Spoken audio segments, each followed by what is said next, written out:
The first three letters of my last name stands for FAD, and it also stands for Fine African Dining. I've basically always preached that to my wife that one day I'm going to open a restaurant, and I say, oh, please, can you talk about something else? So it's always been in my blood. Both my grandparents ran this kind of business back in Nigeria. It's more like a social club. I've always wanted to set up something like a British pub. And that's what you get when people come in here, that as soon as they walk in, it feels like they're in a British pub. And then when you walk in, it feels like you're back in Africa. Nigerian restaurants often are called bukas. And bukas are like your neighborhood, hole-in-the-wall places that you know that you're going to feel comfortable and welcomed at. And that's the ambiance that we all have at FAD. Whenever I come here, you don't have to know someone to say, hey, hello, or shake hands, or even introduce yourself. You can sit, eat, or drink with him or her. We live like one big family. The first day I told my wife I was going to open a restaurant, that I've already signed the lease, she cried for like a whole week. Like, well, what are you getting into? What do you know about restaurant business? But I had a vision, and I knew it was going to be successful. And I knew there was a market for it. After New York and California, and Atlanta has the highest population of Nigerians in the US. And I've always felt Nigerian cuisine is the next big thing that will happen. I really don't know anybody that's been in here and tried our food and can't believe, wow, how come I've not discovered this in years? I was introduced to the cuisine with Nigerian food in 1992, I think. And ever since then, I fell in love with it. It's spicy, it's tasty, it's classic, it's just good for you, it's healthy. It's going to be spicy. It's going to have a lot of meat.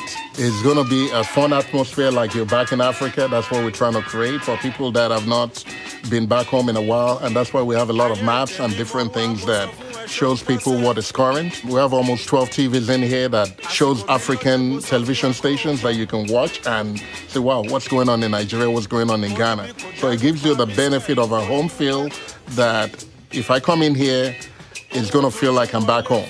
We actually accommodate anybody. It doesn't matter which tribe, which country. It doesn't matter. It could be US, it could be Africa, it could be anywhere. We welcome everybody. Most African slaves were in the South. And the food that we cook, it's very similar to how people cook in the South. Nigerian food is a lot more. I will even say a lot more like Southern food because one, the way it is cooked, the way it is prepared, the way that it's mixed, the flavor that you get when you taste it is all natural ingredients. Especially within the South, I've always told people when they come in there, they'll be madly surprised about what food we cater to because most Americans eat yams, we eat yams. We eat okra, most Americans eat okra. It's just the way it is prepared, the spices that are different. So when they come and try, they say, wow, this is unusual, but it looks good. I'm not a chef, but I do know that when you cook certain food, you don't do it fast, like drive-through. You let it marinate. You let the sauce get into it, like the meat to be tender. My job basically is to be inquisitive and question the customer. Have you tried Nigerian food before? Have you tried African food before? Is this your first time? So you get an idea of what you're going to give them. And if they've never tried African food before, usually what we do is give them a platter of different things in small bits. So the next time they come, they will know what they really like. But the main one we normally serve everybody, whether you want it or not, is the suya. And it's a beef brisket that we grill outside. And I honestly don't know anyone that has been in here that doesn't like it. The seasoning I've put here is totally from Africa. In Africa, most people during the evenings, go out with your family, a bottle of beer by your side, and you have this. I will leave it here for about 5 minutes, then I have to come and flip it over. So we have suya here, which is just marinated to the awesomeness degree. And it's usually tapered off with some of the onions so that the spice doesn't just knock you off your feet. I can cook, but I can only cook for my wife. And that's one thing people don't appreciate. There is a difference between cooking for 1 or 2 people, and there is a difference between cooking every single day in a restaurant. I've let the professional people take over. I was born in Nigeria, bred and born in Nigeria. Most important thing we did in Nigeria is food. I'm cooking now vegetable. I've already ground the pepper, put the oil. This is stockfish. I boil the stockfish with hot water.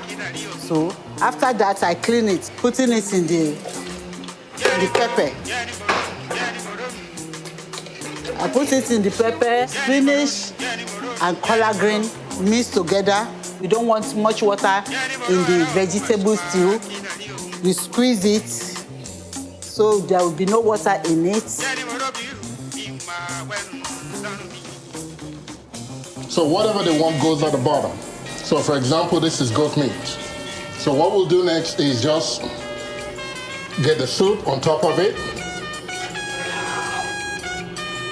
Okay?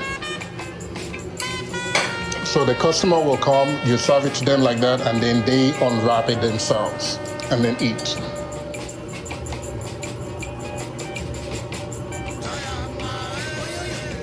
No.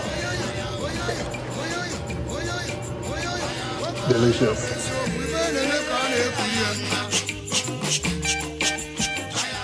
My great-grandfather, Jack Patillo Sr., opened the first Patillo's Barbecue in the year of 1912. I would think Patillo's has been somewhat overlooked. To my knowledge, Patillo's is the oldest family-owned barbecue business in Texas.